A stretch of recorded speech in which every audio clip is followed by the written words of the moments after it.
يوم جديد ويوم سعيد عليكم بإذن الله.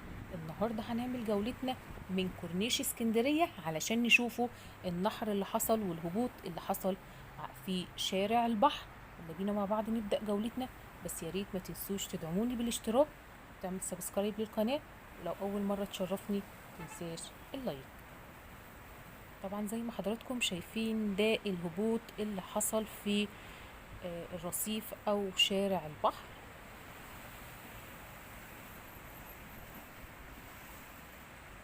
طبعا احنا ما زلنا في نوة الكرم.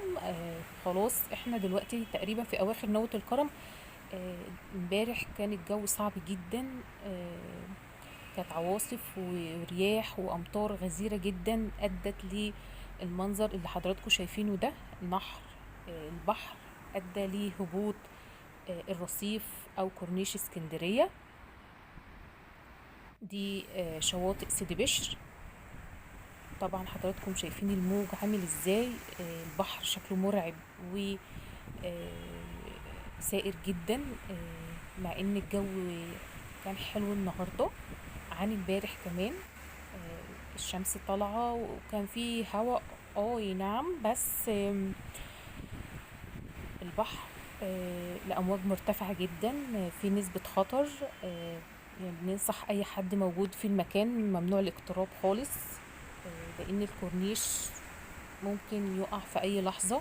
والسلالم اللي موجودة برضو خطر جدا. انا طلعت صورت من عليها زي ما حضراتكم شايفين، بس كانت الناس كلها بتنبه ممنوع الطلوع على السلالم ديت لان هي ممكن تقع في اي لحظة.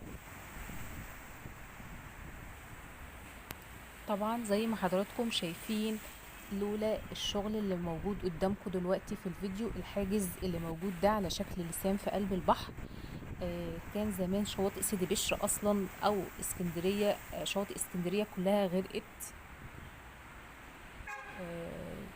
اللي سمعته من المحافظه ان هيكون في توسعه الفتره الجايه بطول او بعرض 15 متر داخل البحر، علشان خاطر في المنطقه دي بالذات علشان يحمي شواطئ سيدي بشر. وهيكون في برضو حواجز جديده وكتل خرسانيه هتنحط الفترة المقبلة علشان نمنع تآكل ونحر البحر. طبعا كان موجود امبارح سيادة المحافظ محمد الشريف، اللي هو محمد الشريف كان موجود على كورنيش اسكندرية.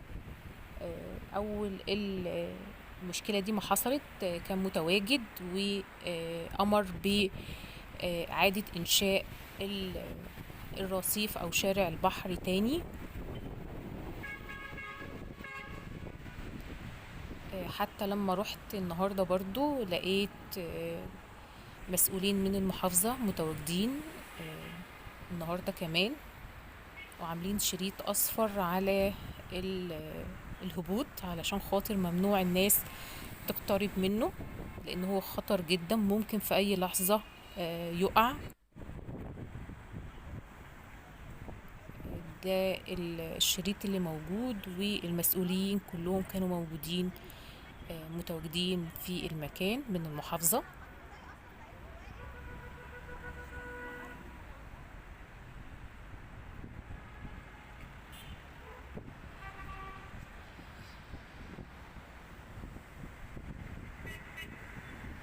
في ناس بتقول ان الهبوط ده حصل بسبب الزلزال اللي حصل في تركيا، ادى ل هبوط شارع البحر. وفي ناس بتقول من تآكل الكورنيش من ارتفاع الأمواج والنوات اللي حصلت في اسكندرية. نوة الكرم كانت صعبة شوية السنة ديت بصراحة. الجو كان صعب جدا الفترة اللي فاتت. كانت نوة الكرم دي مدتها أسبوع، احنا في آخرها دلوقتي. بس حالة البحر زي ما حضراتكم شايفين، ارتفاع أمواج عالية جدا. الأمواج المية كانت بتطلع على الرصيف واحنا ماشيين، وانا ماشية بصور المية كانت بتطلع علينا في شارع البحر. طبعا حضراتكم شايفين دي حواجز كلها موجودة ارتفاع الأمواج أصلا غطى الحواجز اللي موجودة أو انحطت السنة دي على شواطئ سيدي بشر من علو ارتفاع الأمواج.